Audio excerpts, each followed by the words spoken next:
Hi YouTube, it's ACDodd here again, and welcome to another episode of On the Road Tuning with me, ACDodd, and this time it's the day of the automatics.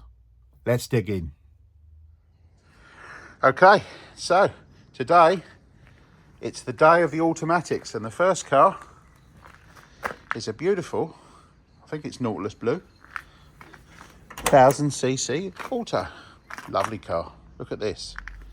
Nice Survivor. 63,000 miles. It's got some nice 10-inch wheels on it. And then under the bonnet, we are completely standard. So I think I'm going to enjoy this. So we start on this one. Owner doesn't want to be on the camera, so that's absolutely fine. As you can see, I haven't touched it yet, so we're first in. Engine's still relative, well, it is cold. So what I have noticed when we first started up is it's tapping terribly. So first thing I'm going to do on this one is sort the valve clearances out, because that is annoying me, to say the least. So let's get stuck in and get that done. Just thought I'd interject here and just say valve clearances are something that needs to be done on a tune-up. The problem with on the road tuning is you don't necessarily have much time available. So really the car needs to be ready to tune. Now in this particular case, because the guy had booked me for a half-day session, I had plenty of time to go through and do the valve clearances. Now, if you come and see me and I'm tuning in a field and I'm trying to get through cars every 30 minutes, every 45 minutes to keep the price down, clearly I'm not going to be able to do that. So in those cases, if you want the best time out of me, it's always best to make sure the engine's ready. Now in this particular case, the owner had done some work on the engine, including changing the head gasket, and they admitted that they weren't necessarily the best at doing the valve clearances, which is all fine. I've got no problem with that. So but they were that bad that I had to literally do that in this case to make sure the engine was ready for tuning. A lot of people don't understand that having the incorrect valve clearances can affect the breathing ability of the engine. So it's really important to make sure they're correct before you commence with a tune. So we're getting into this, just doing the valve clearances. So the first thing I noted when we took the rocker box off is how clean that was. Now the owner told me that that's how it was. So he hasn't, even though he's done a recent head gasket, that's how it was when he removed that. So this is this engine looks like it's been very well maintained in its life for 63,000 miles. So I think this has had religious oil changes and doing very little mileage, which is very good news. So what I'm basically doing now is the valve clearances, and we can now see the issue. Look how much clearance we got on there. So I think what this is just the owner not necessarily knowing exactly how to do the valve clearances, because he's told me he's done them, but clearly either the sequence is wrong or we've got confused with the feeler blade or something like that. But the point is, I'm now going through it to make this run better. And this particular engine, because these are so loose, this would have had a profound effect on performance. So doing this is very much part of the tune-up. Right, we're just working our way through, and I found the culprit. So if we just look at valve number 6, and we just look at the clearance there, that is massive. All right, so that was my primary tap-in sound. So yeah, and one of the reasons when you're doing tuning, yeah, you don't often see me doing it on the video, and that's because setting the valve clearances is dead boring, but is actually part of doing a tune-up. So no, I don't necessarily do it on every engine, and that's usually because owners have told me they've done it, and my ears tell me that things are fine and they're not making a noise. They could also be too tight, but at the end of the day, the car needs to be ready for tuning. But in this particular case, you know, with this amount of slack, this is definitely going to affect the way the engine runs. So that's why I'm doing them. Just want to add in here again. So what I did with the owner there is, because he obviously struggled to do the valve clearances, I let him sit and watch me do the valve clearances. So he was off camera watching exactly what I was doing, and I was also explaining to him how to do it.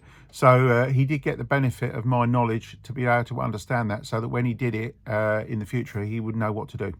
One of the benefits of having me out to a tune is that owners can sit there and watch what I do, and they can ask questions.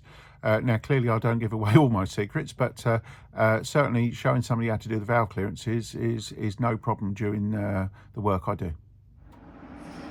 Right, so looks like I haven't done much, but in reality, I've gone through, I've checked the coil, so we're 1.5 ohm coil, which is excellent. We've got a decent set of leads on. We've got BP5 spark plugs. These are all provided by the owner already. The gaps were smaller than 35 thou, but they weren't 25, so I've gapped the plugs down to 25. Then we got looking at the distributor. I've checked the advance curve and the vacuum, and that's all working fine. The only problem I could find so far was the points gap was just a little bit too large, so I've reduced that by checking the dwell angle. And then while I was looking at it and I checked the coil power, I noticed that this car has a wiring loom that has 2 coil feeds. And what I mean by that is it has a 12 volt feed, and it also has the ballast provision with the cold start wire. So this, when you present it with this, this was on this car, both of these were connected, which is bad. So what I mean by that is you've got a 1.5 ohm coil, and then you've got a 12 volt feed with no ballast resistor. So what's going to happen is it's going to melt the points. Sure enough, when I took it apart, it had a brand new set of points in it, fitted by the previous owner, and you wonder why they've been like that. Well, it might be because it used to like points, because this was wired up wrong. So what I've now done is I've disconnected that. I'll tell the owner to take this up and get it out of the way, and then I've made sure that that is the feed. I've also checked it, and it's now working. So instead of getting battery volts, we now have about 10 volts when we're idling, which is where we should be, and then obviously we won't be overheating that coil, because right now the engine's warm, but this coil is disproportionately hot, and that's because it's been over voltaged. So taking nearly 4 volts off the coil is going to help the coil in terms of temperature, but it's also going to stop melting the points contacts and make that more reliable. So it's one thing to check on cars that have been around a while. Some of these cars have got these changeover looms in, and this is right on the changeover. It's a 1982, and that's basically where they went from the old 12 volt 3 ohm coil system to the 1.5 ohm ballast system. So yeah, and of course, if you have the option, you never ever want to use the 3 ohm 12 volt system, because that's just old school, and you need as much coil power as you can get. So you always go for the ballast, or if you want to upgrade, you go for a higher power 0.8 ohm system with an electronic ignition. But in this case, this is all working fine, and the advance curve's all good, so that's what we're going to go with. Owners let me drill the airbox, so I've ventilated it in the normal fashion, so we'll get that back on.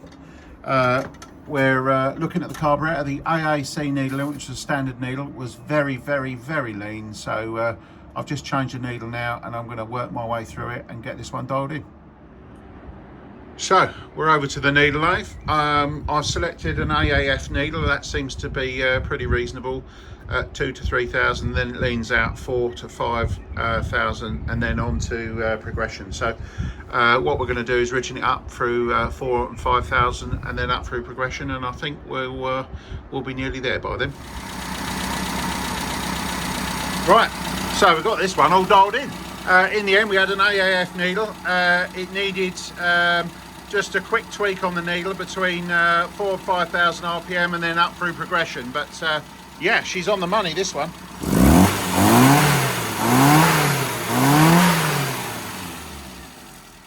The standard 20 weight SU oil, which is in the dash pot, worked wonders. So we'll now send the owner out in it, and hopefully he'll be very happy. Okay, so one of the things you see me doing there on these tunes is give the engine a rev, so you can hear what it sounds like. So a word of warning here. If you're doing this on an automatic, if you start revving the engine, you can have problems. So it's not unknown for these autos to jump into gear, okay? So I'm not, it's not something that happens every week, but it has been known in the past. So off camera, you can't see there's always somebody sat behind the wheel with their foot on the brake, okay? And that's my safety net, because if that jumps into gear and the brakes are not on, that car will run forward and probably kill me. So the most important thing to understand here is just because you see me doing stuff doesn't necessarily mean that what you see on camera is exactly what's happening. I've got checks and balances in place to make sure that I'm safe when I'm doing it. Okay, so we've just been out for a test drive and we do the usual look at the spark plug so we can show the owner what's going on, and you can see that is lovely. So we just turn that round, have a look at the other side. Yeah, beautiful. So that is exactly what you want after a tune-up and a nice long ride. Okay, so that's the end of that tune. The customer is extremely happy with the performance of that vehicle. But I always end there with pulling the plug and showing the customer that the engine's running clean. And you're going to see an increase in that on these videos, because I really want to ram this home that it's important that when you have somebody out to work on your car, if you go for a test drive and that plug isn't clean, like the one shown there, then there is potentially problems. I'm not saying that that is always the case, but certainly if that came out black, then you know, I hadn't done my job properly, or the carburetor's not functioning as it should do. So the important thing is always check, especially when you're handing over money. Anyway, with that being said, let's move on to the next one. So here we are, and the second of 3 cars today which are autos. This is a Austin Metro 1.3 automatic, and bit of a survivor car this one, although it's kind of being recommissioned, and that's why I'm here to tune it. It's only got 16,000 miles on it. Beautiful. So this one's been cherished. Under the bonnet we've got a 1.3 A series or A plus engine, as usual in these Metros, with an auto box, but this one, as I say, has only got 16,000 miles on it. So my job is just to get it all dialed in and make sure it performs as best as we possibly can with the standard parts. So let's get stuck in. Okay, so very quickly gone through the ignition. The coil is the right one, so there's no problem there. We've got a brand new set of leads on there, they're all good. That's a set of BP6ES spark plugs. I checked the gap, they're all perfect. So the owner's already been through and done all this, which is excellent. Now, you might see down there that we actually have a genuine Rover new distributor. And that's interesting because actually, although it is a Rover distributor, I supplied this to this customer about 5 years ago. He sent me a brand new Rover unit and I recurved it for him. So he's fitted into this engine. So actually, even though that's a brand new original unit, I've actually recurved it. So it's got an ACDodd curve in there. And it's a 65D, so it's a high power system, which is excellent. Moving our attention on to the carburetor, I can tell that it's actually quite lean when we rev it. So what I've done is set the ignition timing, and then we're now going to work on the carburetor and get this one dialed in. Just want to add in here, this is a real rare chance to work on a car like this now. 16,000 miles. This reminds me of working on these back in the day. Beautiful running engines, lovely and smooth, no rattles or whatever. This is how they used to be. But of course these engines are very rare now because they're all worn out. But this is a beautiful sort of time warp example, and you know, really demonstrates how these things used to run. Not to say that it was particularly well tuned, but obviously that's why I'm here, to get that running better, and as we'll see, this runs very well when we're done. Okay, so onto the needle. So the needle that come out of this one was a BFZ, so way too lean all the way across from 2000 all the way up to 5000 rev. So what we need to do is change it for a BBA. I needed to give this a quick tweak as well because it was basically just a bit lean between 2,000 and 3,000 RPM, but pretty much spot on everywhere else. So we'll get this back in and see what she runs like. So got the Metro all back together. We've got the drilled airbox, which I've done, which I didn't show on camera, but I definitely drilled the airbox. Got that modified BBA needle in there, and I also had to thin the oil out to 3-in-1. But yeah, she's ready to go.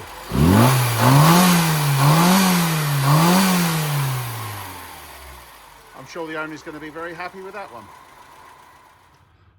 And he was indeed. Yeah, that was quite an aggressive transformation. What with the advanced curve and obviously the new needle and drilling the airbox, that really woke that one up. So some of these autos have got a reputation of being a bit of a slouch, but once you wake them up with the right advanced curve and sorting that needle out in the carburetor, these things really go, and this was no exception. So the owner was extremely happy with the new performance. But this is also an owner that I've tuned cars for a good 20 years, so he knows exactly what he's getting when he gets me round. You know, he doesn't get excited about it, he just expects it, which is great, because at the end of the day, you know, he knows what it's all about. So let's move on to his next car. And the last car for today, some of you might recognise this one. I won't say who it is, but those in the know will know. Lovely Mini Clubman Estate. And this one has got a nice 1.3 auto from a Metro, pops in, lovely. So in this particular case, you'll also notice there's a servo, which is excellent. And my job today is to get that dialed in. So let's get stuck in. So just to add a bit of context here, that engine that you see in there is actually the same spec as the Metro that we've just done. So it's got the same part numbers on the carburetor, etc. You know, the same spec engine. So in reality, these are what you would call identical, but we will see later that they are very much different. The reason why I'm telling you this is because this car's been converted to auto, and that's really because as the owner's getting older, he's less able to use his feet like he used to be able to, and he now needs to still enjoy his cars, but obviously convert them to auto so they're easier to drive. So that's what we're seeing here with this Mini. Anyway, without further ado, let's dig into the tune and let's start to see why things are different. So getting into this one, you can see I'm in the process of changing leads. The owner of this vehicle had 5 or 6 sets of leads, but unfortunately every single set was not the right resistance. So in the end, I supplied him a set of my usual power sparks, which were all good out of the packet, which is excellent. So the plugs were all gapped properly again. BP6 is in here, so I've just checked them, put them back in. I'm just changing the leads. Again, this one is also fitted with a brand new distributor, which I've also recurved. So we're going to get, well, I say brand new.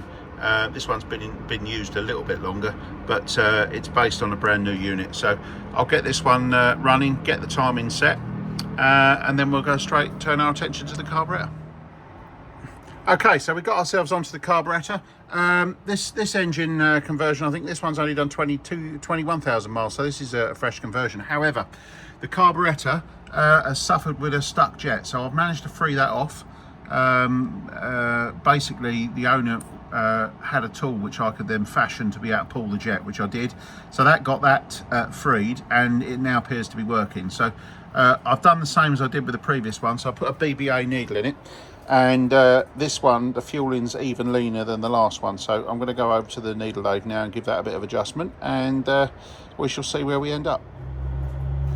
Right, so we're still going on the carb. So I've been about another hour since the last update, or the last cut, I should say. So we've had a few problems. So although the carburetor has been freed off, I then found that we were getting all sorts of variable fueling and all over the place. Anyway, as it turns out, the manifold was loose and the carb was loose. So we've sorted that out. The carb is still not perfect, but at least I'm getting a reasonable return to baseline. But the needle is nowhere near anything normal, so I'm having to do some extensive modifications, and we've got some strange effects coming. So effectively I'm having to use really quite stiff rides on the damper to actually get anywhere near enough enrichment when you open the throttle. So yeah, very interesting engine, but this is lovely example of, you know, you can't just, one size doesn't fit all. Weirdly, this is exactly the same engine with the same part number on the carburetor and everything, than the Metro that we just did, but it's totally different in terms of the requirements. Yeah, so it's a good example here. We got basically two engines of the same spec, and we've got the second engine has done 22,000 miles and its carburetor is messing about a little bit. We obviously had some air leaks, but the main difference here really was I had to fit a new damper to get the anywhere near the enrichment that I needed on acceleration, and the needle, if I'd have taken the needle for this engine and put it in the previous one, I would have been bore washing it. So yeah, completely different setup. And this is what a lot of people don't understand, is because you've got two engines of the same doesn't mean to say that I actually need anywhere near the same settings. Now, one carb needed 3-in-1 oil in the dashpot, and this one needed 50 weight oil, straight 50 weight to get it anywhere near right, and a new damper to block the hole up. So the reality was you had two extremes on the same spec of engine, and that's the bit that catches out most people. Okay, so we got there with this one. It's not perfect because the carburetor itself is worn, so in the end I had to put a new red spring in. We've got BBA needle. I also had to change the damper and then go up to 50 weight oil as well to get this one anywhere near right. There's also some variability on it because it's warm, but we're ready for a test drive, and hopefully the owner will like that because it's miles better than it was. Okay, so car's just come back from a road test. Just having a look at the spark plug there. Look at that, beautiful. Excellent. Let's get this back in, and the customer's very happy. Okay, so yeah, the customer was extremely happy with the performance of that one as well. Although, even though that one had done 22,000 miles, the carburetor was messing about. So really, that needed a bit of a service. Now, some of the things you have to remember is when these cars were built, and you know, you might be saying, well, why is that 22,000 mile carburetor messing about? Well, when those were built, they didn't have things like full throttle shaft seals fitted. So actually taking a carburetor apart from that era and actually building it with all the modern parts in it will make it a lot better. Now, clearly that carb was messing about, so that did need a service. But in terms of what we wanted to do on the day, the customer was happy that I carried on working with that carburetor, and I made it work with the bits that were already fitted. So in reality, I think what he was going to do is he was looking to potentially change that in due course. The owner here has got many spares, a lot of factory original parts, so I wouldn't mind betting that he's got a brand new SU there somewhere that he'll have fitted, and no doubt I'll get the job of going back probably at some point in the future once he's done that, and probably dialing that in along with maybe another car. Anyway, with all that being said, this was the episode of the Autos, and I hope hopefully you enjoyed that, and hopefully you learned something out of that, particularly about the fact that just because engines are the same doesn't mean they have the same settings or the same needles or any of that when you're trying to tune them up. So with all that being said, please like, subscribe and share these videos, and I'll see you on the next one. Thank you very much.